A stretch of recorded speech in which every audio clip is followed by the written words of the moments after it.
বিএনপির এই আয়োজন ছিল একটি দীর্ঘমেয়াদী রাজনৈতিক দৃষ্টিভঙ্গির অংশ, যার কেন্দ্রবিন্দুতে রয়েছে তরুণদের ক্ষমতায়ন ও নীতি নির্ধারণী প্রক্রিয়ায় সম্পৃক্ততা।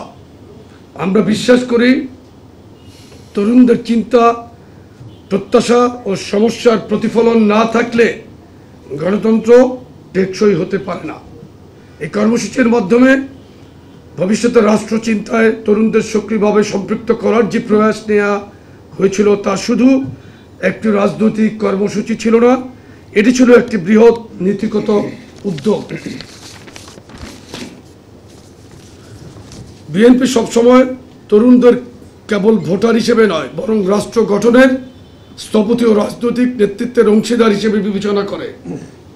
ওয়ালটন টেলিভিশন মাত্র 25,490 টাকায় পাচ্ছেন গুগল টিভি। এই ধারাবাহিক কর্মসূচি এবং এর পেছনে থাকা আদর্শ আমাদের ভবিষ্যতের রাজনৈতিক দর্শন ও লক্ষ্যকে আরও স্পষ্ট করেছে। তরুণদের ভোটাধিকার হরণ আজও একটি জাতীয় সংকট।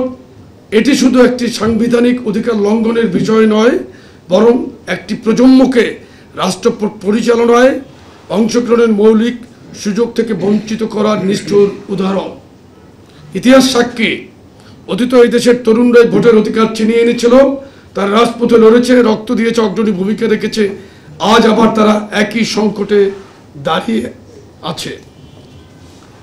দেশ জুড়ে কর্মসূচির মাধ্যমে আমরা শুধু গণতন্ত্র পুনরুদ্ধারের একটি জাতীয় ঐক্যের ইঙ্গিত পাইনি, বরং স্পষ্টভাবে দেখতে পেয়েছি তরুণ প্রজন্মের সেই লড়াইয়ের পুনর্জাগরণ, যেখানে তরুণরা নিজেদের অধিকার রক্ষায় আবারও সংগঠিত হচ্ছে, কথা বলছে এবং নিজ অবস্থান থেকে নেতৃত্ব দিচ্ছে। তারা জানে ভোটাধিকার শুধু ভোট দেওয়ার বিষয় নয়, এটি ভবিষ্যৎ নির্মাণের শক্তি। এই জাগরণই একদিন একটি ন্যায়ভিত্তিক, গণতান্ত্রিক এবং উদার রাষ্ট্র ব্যবস্থার ভিত্তি রচনা করবে।